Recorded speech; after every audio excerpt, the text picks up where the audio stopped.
Omuyimbi Tom D arangiridde era n'alayira okufaafaagana ne gang ya Alien Skin oba ne Fangon Forest.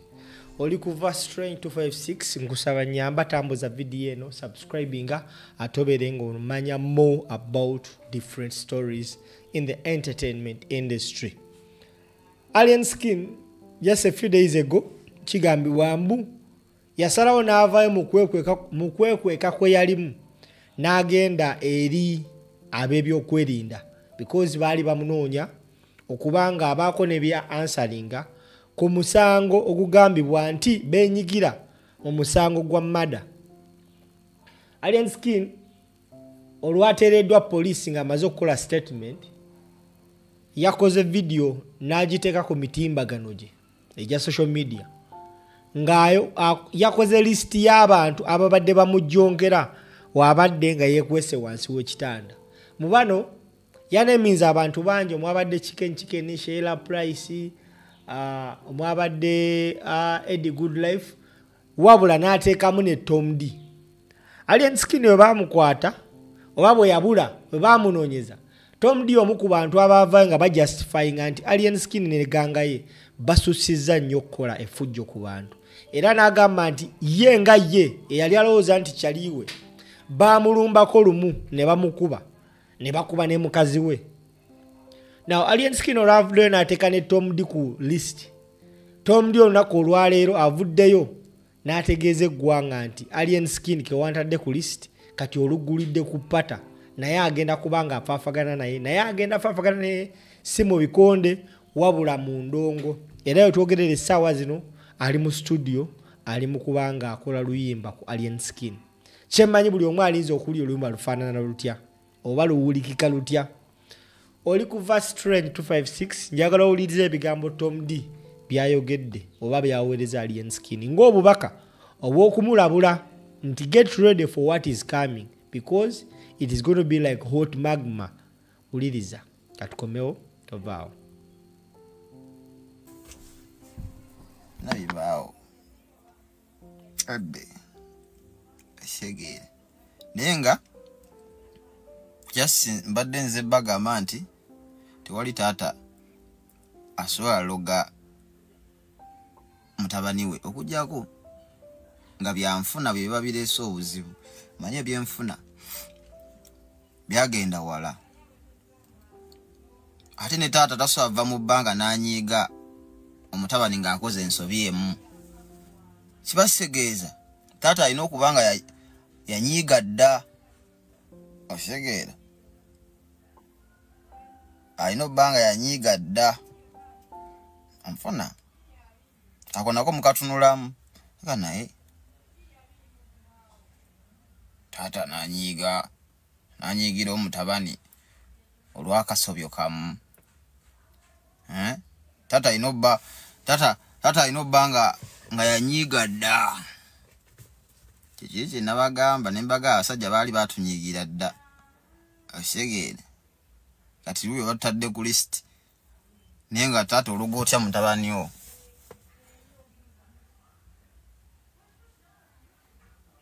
Osegeera east or west always the best. Mwandirinzeemu okundoga kansoke mbawo yakayimba nga keetonda olwaleero nga biso omulogo mukalinde ngenda mu studio kati kamalogera mu studio kati tulabe engeri gye tugenda okukola ki. Soke mbawo yakayimba akeetonda teri taata asobola nyiigira mutabani we okujjawo nga byanfuna nonyigira product yo baba agamba ndi product badde my product obo ina jijampinga n'ogyongeramu amaanyi naye nga tuvudde mbyaki musoke mukubire Alien Skin obugalo bw'amaanyi mbabulire lwaki.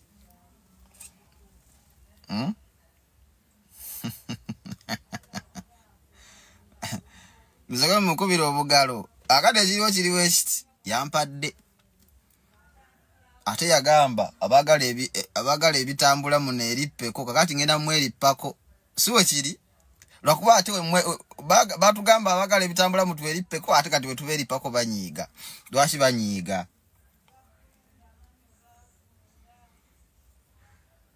nakula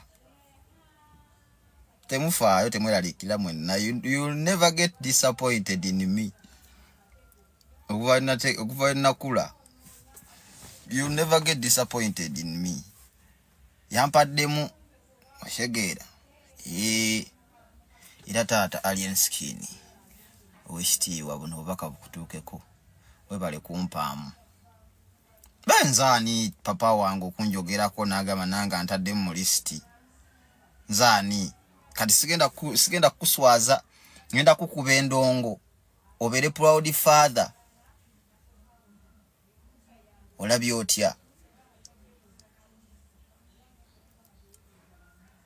ngenda kukuba endongo obere proud father ogambe mutabani wange akuze chenjagala ate kyo ina beera proud father olina kundoga nyongeremu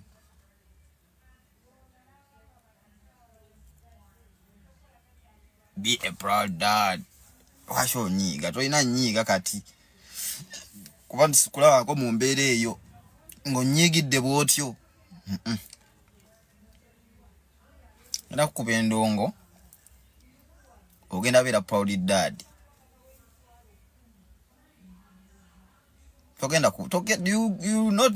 not going to get disappointed. I promise you, father.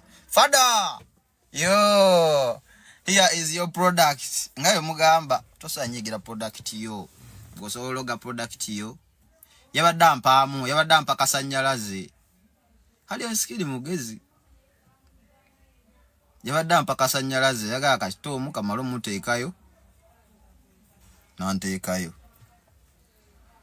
akati engeri gye wantaddeyo you are not going to get disappointed. Don't get very disappointed. I promise you. I tell you now it's mine.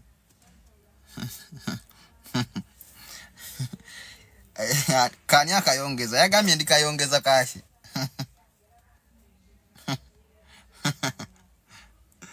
Kati gamba labisa ndabise omulogo gamba labisa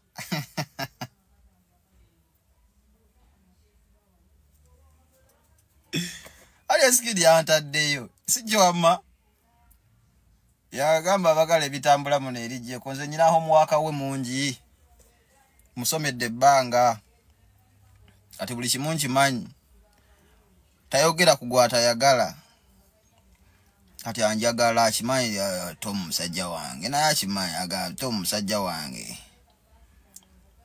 era like abadde yetonda yaga Tom kasajja kange yadde twakasanganga ne tukakola obusolosolo naye kasajja kange kati kansoke nkateekeyo kati kontaddeyo sigenda kuswaza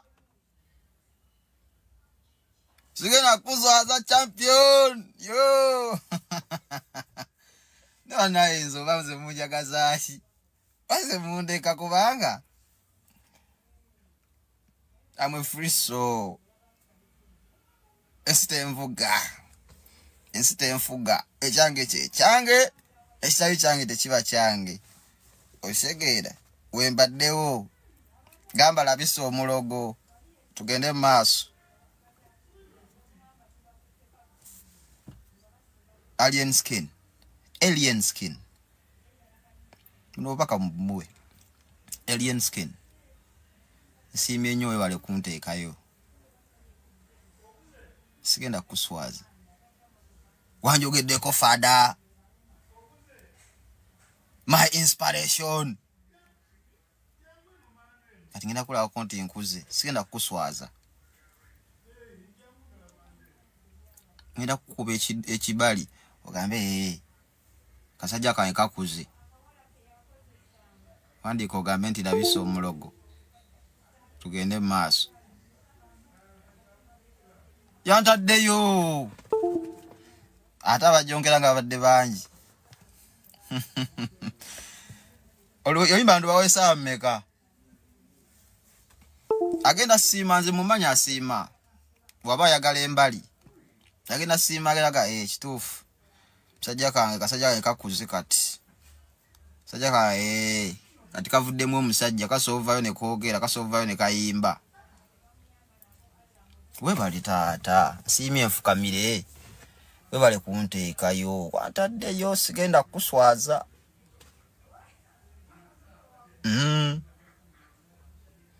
Sigenda kuswaza. Finally. Kuba luli obadde tonjogerako. Njankola ebirungi. Naye atonjogeddeko kiba kitegeeza kati kubeera waŋŋamba n'oŋŋamba Goli brand kakakasa muzeeyi fada oli brand beerako naye nga kali muzeeyi akuba just akana ne kankuba jjaabu awo wava obuzibu ya ne kati engeri gye wantaddeyo sigenda kuswaza kankukubemu ku mbali obeere proud father tologa mutabani